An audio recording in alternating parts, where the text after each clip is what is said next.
I sent Penn, a couple of my videos. It felt like home, when I was talking to him. So that was probably my main decision in committing to their school.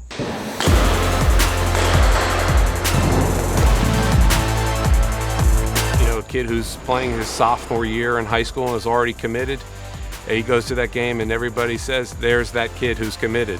So the pressure is a little added to that kid. He's got to be the one who performed. Nick came in kind of like a Lamborghini. We just had to tune up the engine. He's a super athlete, so that makes it easy to teach. Nick's always worked really, really hard at everything. If he wanted to do something throughout his entire life, he's worked exceptionally hard at it. He's just a born leader, and he wants to be coached too. I think that's the most important thing. He's super talented, and even with that, he still wants to be coached and wants to be better every single day. I'm Nick O'Brien, I'm 16 years old, and I'm committed to the University of Pennsylvania to play baseball.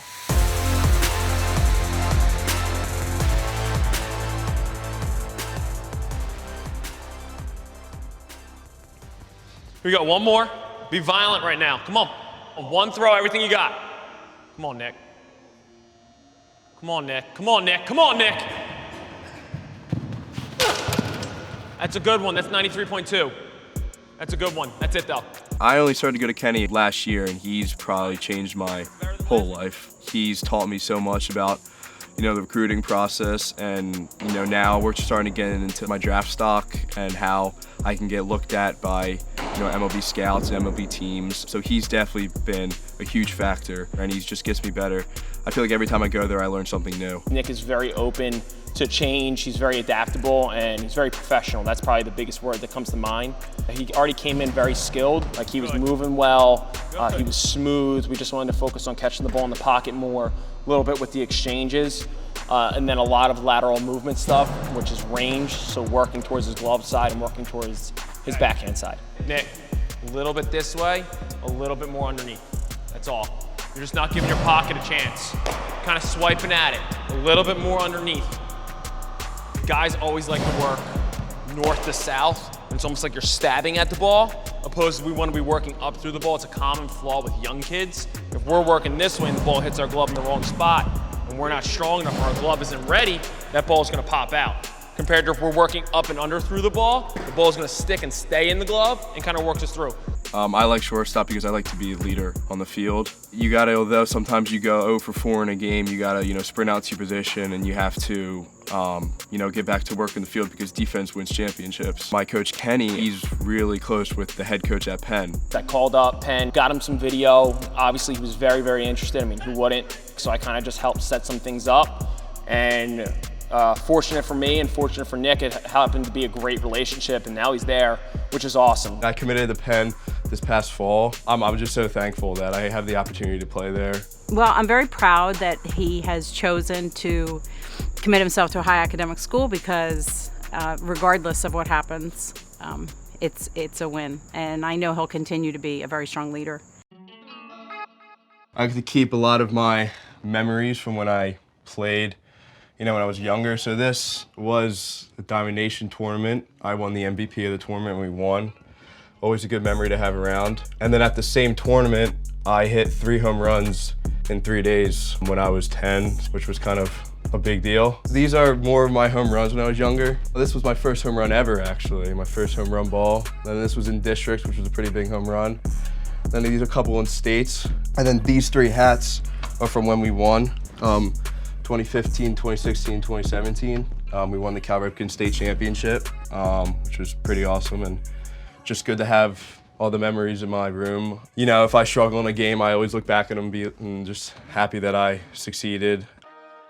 Hitting a round ball with a round bat is not like anything in any other sport, especially when it's coming in at 95 miles per hour with movement on it. You don't even have a second to think if you're gonna swing or not. If you hit the ball 3 out of 10 times, you're succeeding and you're a Hall of Famer, batting 300, which is insane. So you're failing 70% of the time, and to deal with that is very, very, mind draining. He's wanting to win every single day, whether it's himself or the team. I think one of the hardest things is baseball is such a team sport, and Nick wants the guy next to him to succeed just as bad as he does, because at the end of the day, it's a win or a loss. If you can look back after the year and say, wow, I'm a different player, that's all you can ask for. You know, in the short term, you're just showing up and trying to get a little better every single day.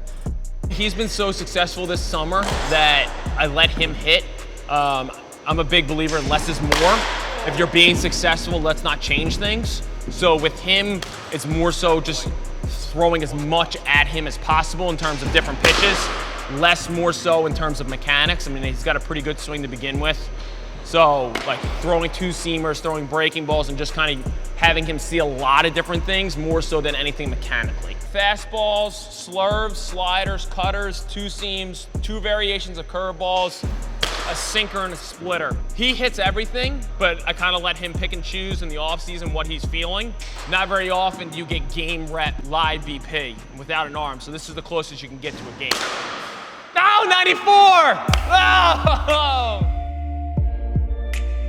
One of my good friends actually just loved to fish, and he came over one time and brought his pole, and I was like, well, why don't I try it? And then begged my dad to buy me my first fishing pole. So he bought me my first fishing pole and just loved it ever since. If I'm stressed out, I kind of just sit out there and fish and watch the lake. And it's really nice during the sunset, and it kind of just clears my mind, and it just, you know, helps me to think more clearly. And so it's definitely just kind of like a escape from life sometimes, which helps me a lot. I played baseball growing up, never coached before, but you know, had quite a good knowledge of the game. He got the basics and the fundamentals, but we knew in order for him to, you know, take the next step, we had to get some other people involved. Ready? Good. Half push up. Good. Come up into it. Take it back straight. Good. Squat into it. Thrust. Exhale. Nice job. Go right into it. Good. So keep your feet wide open.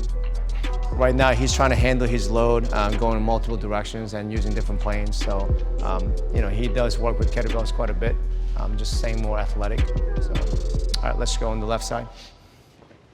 Same thing, keep your back straight. Christian kind of came into my life when I was like 12. You know, my only kind of coach was like my dad growing up, and then he kind of took me in. He's just always been there for me. He's been my, you know, my role model basically. He's always been, you know, tell me the right things, tell me what to do, how to get stronger, how to get bigger, trying to, you know, get me to play at the next level. Good tempo. Lifting has become really popular among all athletes. Nick is, you know, he's very athletic. We want to maintain his athleticism when he works out. So we try to keep the intensity up, and at the same time, they utilize athleticism to move well so that he doesn't, you know, have injuries. Last thing you want to have injuries while he's training inside and not related to baseball. So we want to avoid that as much as you can. Good job. Inhale, exhale, you drive back. It's hard to have an off season as, you know, high school athletes. Nowadays, baseball is all year round, but Nick's really dedicating this fall to, you know, get faster and get bigger and be ready for college. He's not going to be satisfied with just being college committed. He wants to make sure he shows up to college that ready to take the field. Everybody looks up to him, so he's quite of a leader. So it's like I said, we're, you know, fortunate to work with kids like him. To me, no days off means, you know, working hard every day for something that you've been, you know, wanting for your whole life. Ever since I could, you know, pick up a ball and a bat, I've wanted to succeed at baseball, and it's literally no days off if you want something that you're striving for. I'm extremely proud of what Nick has done in order to achieve his goals. That's what I'm most proud of. I'm most proud of the work he puts in to achieve those goals. And I believe that the sky's the limit if you continue to do that, and he will. I think whatever he sets his mind on, he can achieve. When he gets to the University of Pennsylvania, he's going to be successful. He's a selfless baseball player, and he continues to set goals that he wants to achieve.